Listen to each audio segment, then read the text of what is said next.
Hi, my name's Claire Jones. I'm from Clearly So, which is a social investing organisation. I'm interested in, over the last 50 years, if you think there's been a kind of change in finance and in business, a move towards impact, and particularly I know there's been like ethical screening and things have come through, but from a kind of 50-year perspective, how much that's changed in those years? I have to ask you a question back. What is impact? So businesses thinking about their social environmental impacts, and then similarly investors thinking about it when they're investing into companies. Well, I think David will have, and Niamh will both have something to say, but it's certainly true. I mean, if you think about it, in 1964, the annual report of HSBC was 16 pages long, one of the world's biggest banks. Last year, it was just over 1,200, and the CSR bit, I'm sure, ran to about 300 pages. So companies certainly are generating a lot of paper on this. What does it mean in the real world? I tend to be quite cynical about it. But yes, the answer is yes, it definitely has, and companies spend an awful lot of time at board level talking about this. David? Oh, Ian? Go. Yeah. Well, I can remember when Friends Provident launched the first ethical unit trust in the UK, the beginning of their stewardship range. Some wags in the city dubbed it the Brazil Fund because you had to be nuts to invest in it. Well, actually, it's done quite well. I haven't seen the stats recently, but it tends to do particularly well when smaller companies are outperforming. And then the wider issue is that it would certainly prove a marketing success because there are lots of people out there who would rather not. Take one example, I wouldn't actually call myself an ethical investor, but I would rather not invest in tobacco shares because I draw the line at companies that knowingly kill their customers. And so there is a demand for ethical investment. Different people define it in different ways. And one last point I make is that, of course, trustees of company pensions now have a legal requirement, have done for some years, to at least consider the issue of socially responsible investment. So it is it's a very good question because it flags up one of the big changes in the last 50 years. 50 years ago, it was a completely daft concept. We're here to make money for our clients however we can. But now there's a significant element in the market which says we're here to make money, but we want to do well by doing good. And David? Yeah, I mean, just quickly, I agree with what Ian says. And one of the things that I think companies have learned, I mean, there is a certain amount of sort of window dressing on this. But if you look at, for example, an exercise we do, which is best companies to work for, I mean, firms are very keen to be in that and to be high up in that because I think they recognise that, people who feel good about the businesses they work for tend to deliver better performance, better productivity, all those things. So there is a business benefit from being seen to be A, a good employer, and B, a socially responsible employer. So I think these things do feed through. And that really wasn't around 50 years ago. I think this is one of the big changes we've seen. I mean, there have been enormous social changes over this 50-year period. But I think social awareness among business and the requirement, as Ian says, to be more socially aware has been one of them. So I think it is an important shift. Yeah. Morning, Matthew Stainer. I'm a digital marketing entrepreneur with a very strong interest in finance. Funnily enough, I was inspired slightly indirectly by this Sunday Times many years ago when I was studying by reading a book called Slater Walker: A Financial Phenomenon. I think by a guy called Charles Raw, which you might remember. Which is really interesting, and I just wondered whether you might want to comment on your special investigations and what the future for them may or may not be. Well, you can perhaps tell. You've met Charles Raw just recently, haven't you? Within the last 6 months, I took some drink with him. Yes, Charles was is a very obsessive character. I believe that book was so delayed that actually Peter Walker got his own book out first. I don't know. I mean, they used to have then every weekend they were at judges' residences trying to stop injunctions from people like Jim Slater and Peter Walker. There was that was a time which, and it's very different from now, where somebody like Charles Raw would spend a year on something, and I'm afraid to say that doesn't happen now. The reason why that could happen, there were more people and there was much less space to fill. So there was a real struggle to get your stories into the paper.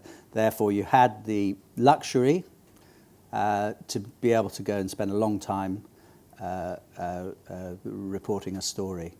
And I think there were 2 or 3 people in those days, and there were stories like, apart from Slater Walker, Jimmy Goldsmith, who memorably, when the paper came up for sale, said he would buy it for 10 million sterling. This was 1980. And I'd buy it to close it down because it's the business section's a cancer, he said. And in order to stop the cancer, we've got to kill it. And funnily enough, he didn't get to buy it. But so there were people like that out there who were doing all kinds of things in the way they ran companies. I heard the other day from somebody who said on a Wednesday, Slater Walker would produce a prospectus listing their assets, and on the Friday, another company belonging to Slater Walker would produce a prospectus, and the assets had moved.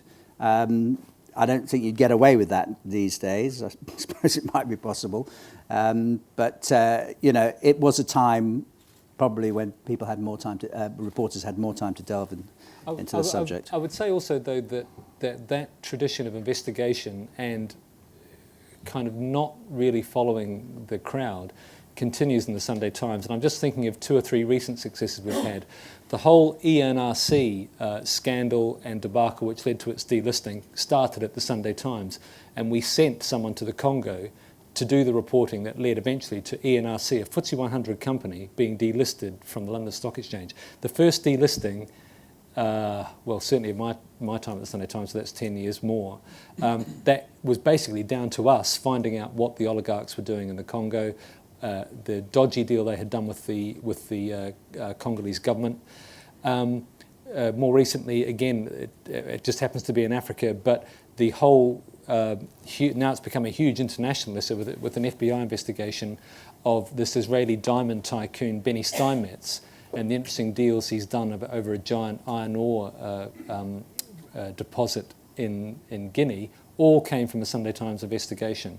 The Southern Cross care home scandal, a Sunday Times business investigation. And I would think on a broader thing, this whole idea of a real analysis of what private equity did during the boom and how it has unravelled, all of those stories, those big company restructurings and losses of thousands of jobs, have come really from Sunday Times investigations, which have been picked up by the mainstream media. So while it is true we have less time and less resources, I think we do continue in that tradition, and I think that that's what we aim for. And also for the paper generally. I mean, there are always stories about the Insight team, will it survive, and so on. The Insight team is very much alive and well, and obviously one of our concerns across the paper is that excessive regulation will curb these investigations, which Sunday Times has done successfully over many, many decades, and we hope to continue to do successfully in the future. And also the Sunday Times personal finance section's campaign against annuities, which was an enormous money spinner for the insurers, delivered I have to be candid, quite unexpected victory in the budget this year. Yes. So we do. So it's across the board, and we're still absolutely at the forefront of our mind. I think there's a couple of questions just down here.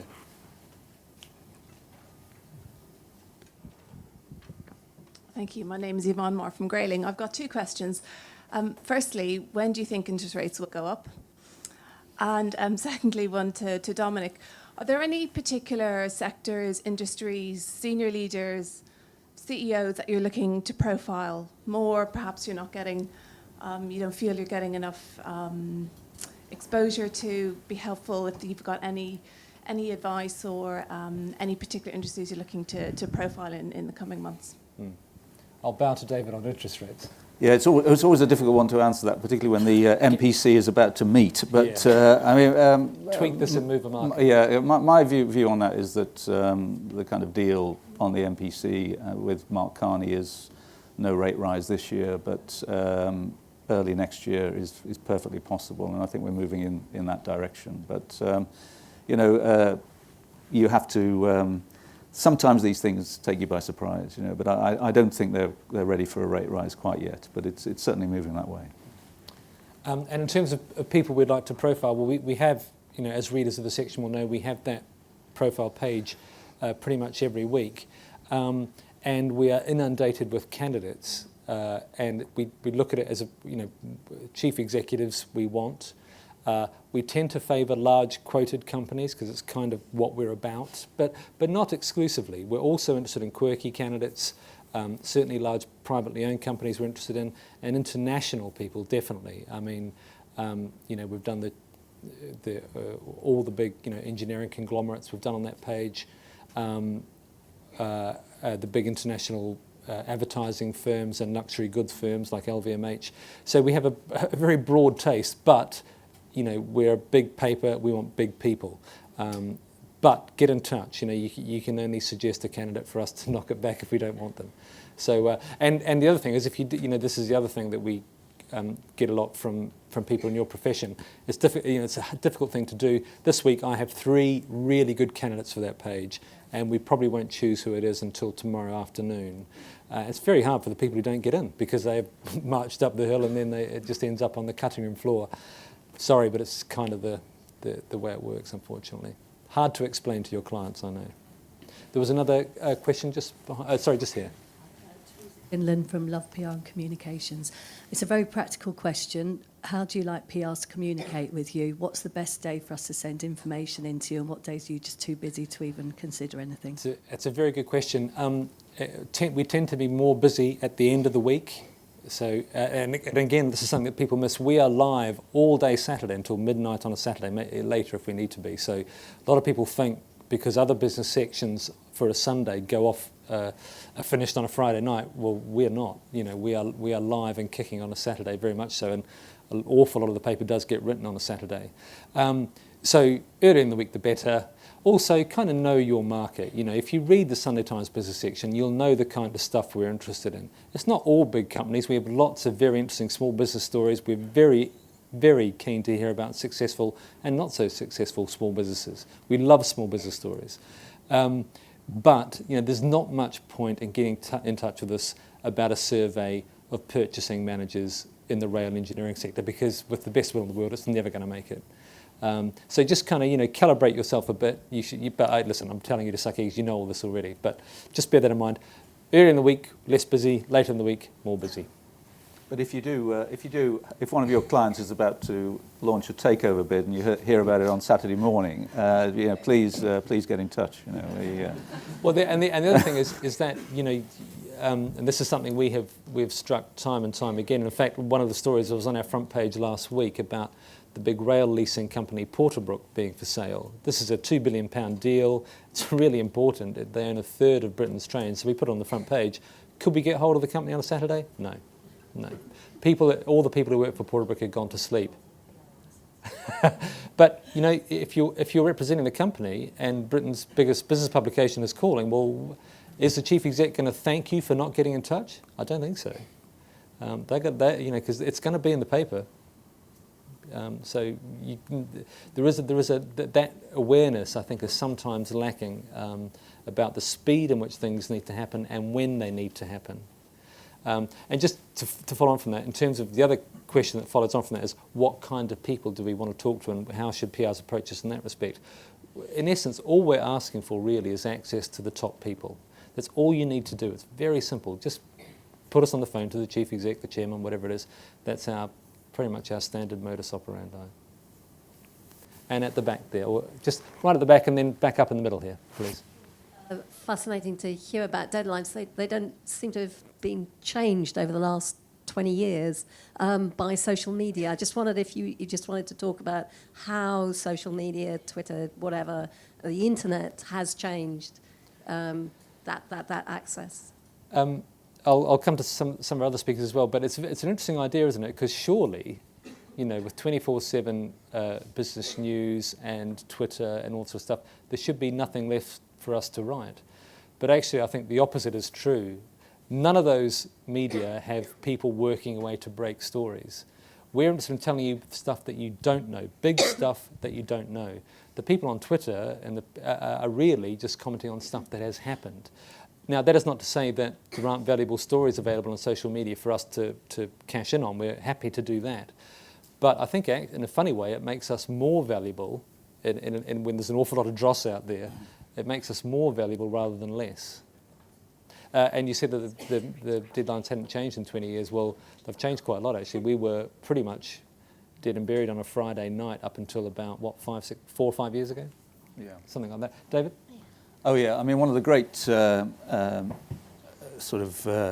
breakthroughs was that just before the financial crisis, we had later deadlines, as Dominic says, the late Saturday, the midnight on Saturday deadlines, because it would have been a real problem during the crisis because so much happened on Saturdays. And that sort of proved that, back in '64 when they said nothing happens at weekends, that was completely disproved during the crisis.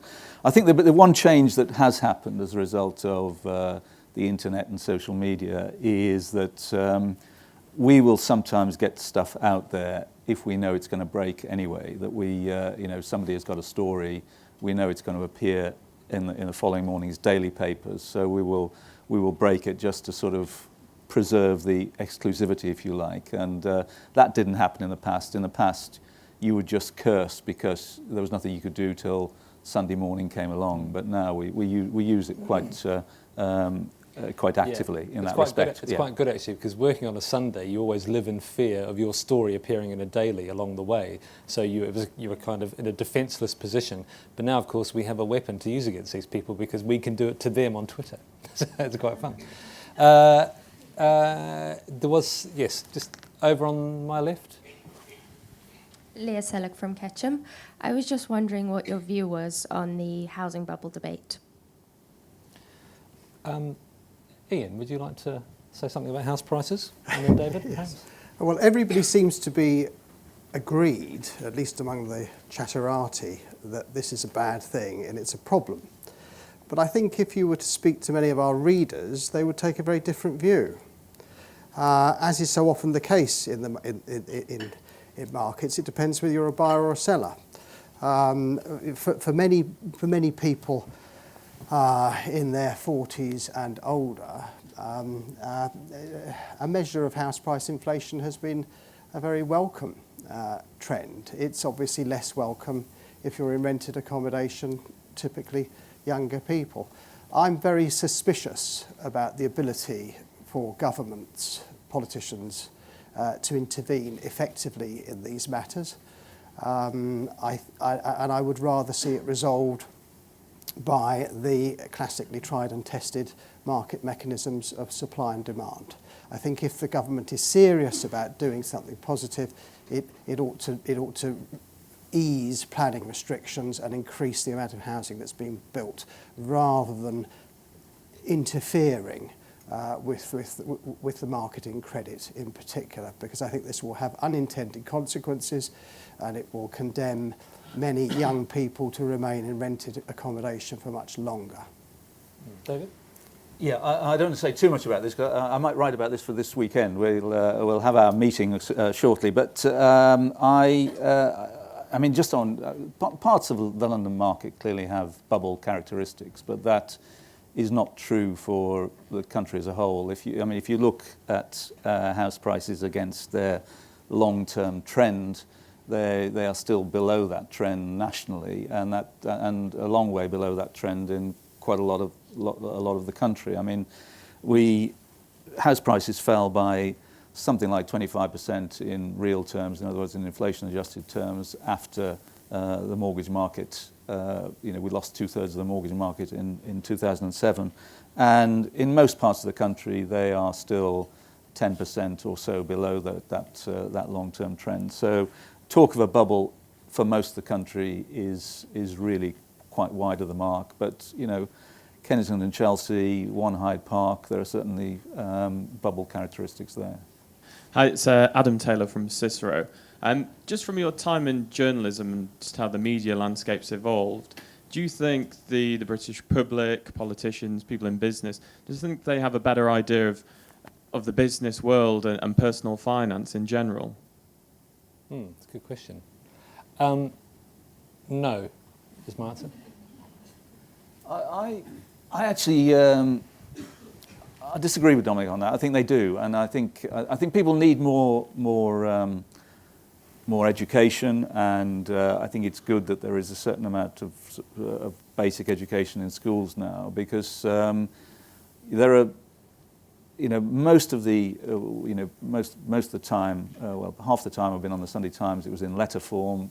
Since then, it's been in email form. There are 4 or 5 very common misconceptions about economics and about economic numbers and how they work, which keep coming back. So that would suggest there is still an education process to go on. But I think people learned a lot in the crisis. Suddenly, I think they learned more about the banks. If you looked at the way the broadcasters used to operate, the only business reporting we used to get on the BBC was industrial relations reporting. Now there is much more reporting of the way companies do, the way the system works, and so on. So I think there is more general knowledge about business now, but there can never be enough. I don't think. I think we do recognise. I think we have a role in this to educate. And one of the things about the Sunday Times Business News, it's always tried to be accessible to the non-specialist. It's never just intended. I mean, the famous Peter Jay thing. He was writing for 5 people in the country who would understand his articles. We've never gone for that. We've always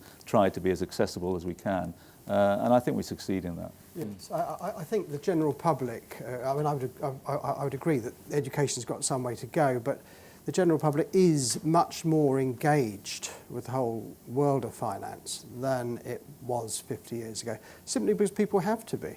You can't rely on your employer to look after you in the long term these days in the way that our parents possibly imagined that their employers would.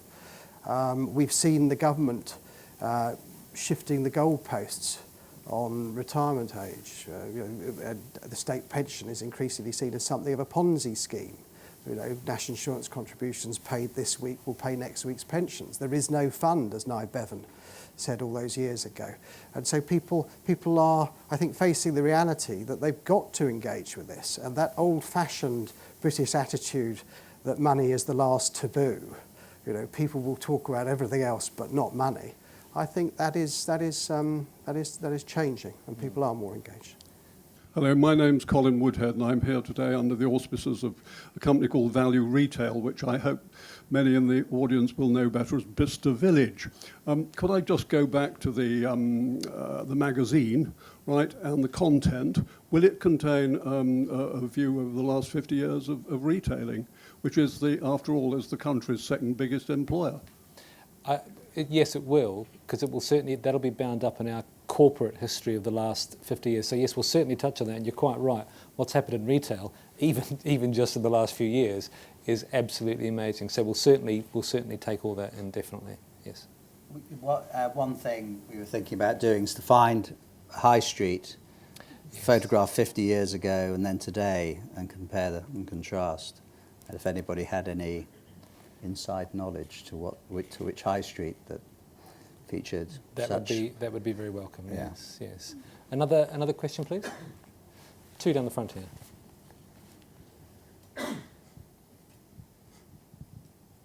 Hi, good morning. My name's Clive Payne. I work for Elixir Asset Management. I just wanted to go back to the starting point that you made.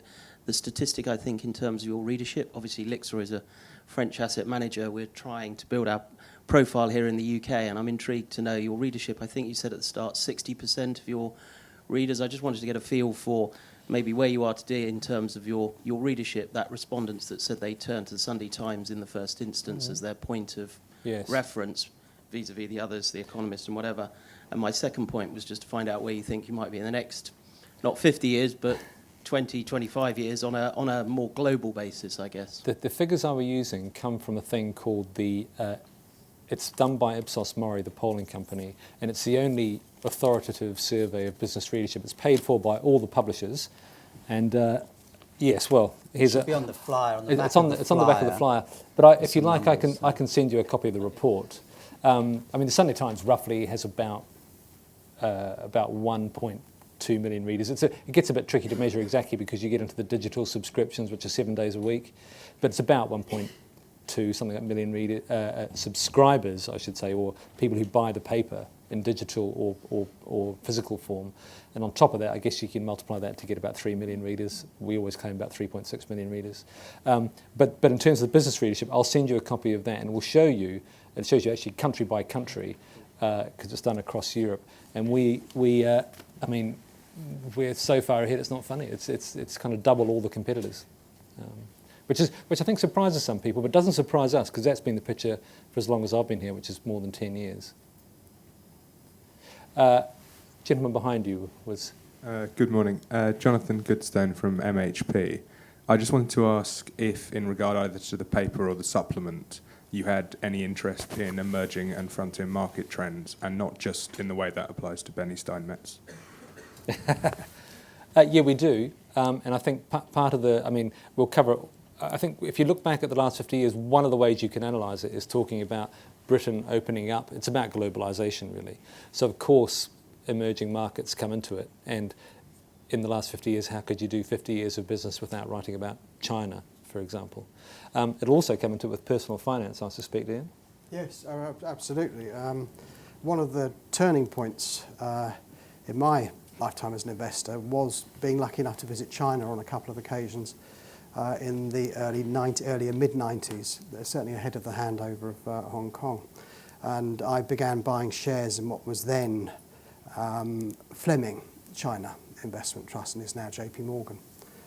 And went on from that to buy other emerging market shares.